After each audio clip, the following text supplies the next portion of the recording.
সাইকাসের গঠন বৈশিষ্ট্য নিয়ে আলোচনা করতে হলে তার কাণ্ড, পাতা এবং মূল নিয়ে আমাদের জানতে হবে। সাইকাসের কাণ্ডটা সাধারণত হয় অশাখ, অর্থাৎ এটি শাখাবিহীন।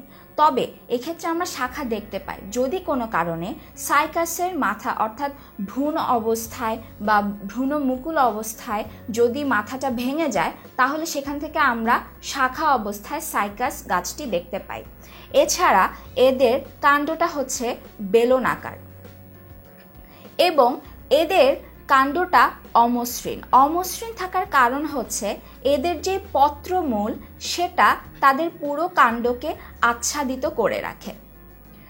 এরপরে রয়েছে সাইকাসের পাতা। সাইকাসের পাতা হচ্ছে যৌগিক পত্র, অর্থাৎ একটি পাতা বিভিন্ন অংশে বিভক্ত হয়ে আরও ছোট ছোট অংশ গঠন করে ফেলে এবং এরা হচ্ছে পক্ষল যৌগিক, অর্থাৎ একই স্থান থেকে দুই পাশে দুটি পত্রক দেখা যাবে, ঠিক এভাবে পাতাগুলো অবস্থান করে।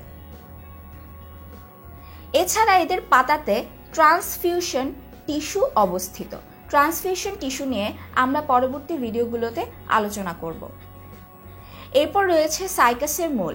সাইকাসের মূল প্রধানত প্রথমে প্রধান মূল থাকে, কিন্তু পরবর্তীতে ভ্রূণ অবস্থায় সেটা নষ্ট হয়ে গিয়ে গুচ্ছমূল তৈরি হয়, গুচ্ছমূলে পরিণত হয় এবং সেখানে পরবর্তীতে বিভিন্ন ব্যাকটেরিয়ার অবস্থানের কারণে সেটা কোরালয়েড মূলে পরিণত হয়।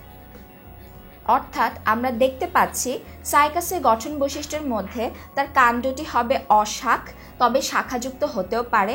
তাদের কাণ্ড হবে বেলনাকার, অমসৃণ, কারণ চারপাশে পত্রমূল দিয়ে আচ্ছাদিত অবস্থায় থাকবে। পাতা হবে যৌগিক এবং পক্ষল, এদের মধ্যে ট্রান্সফিউশন টিস্যু বিদ্যমান। মূল গুচ্ছমূল হবে এবং ব্যাকটেরিয়ার অবস্থানের কারণে সেটা পরবর্তীতে কোরালয়েড মূলে পরিণত হয়।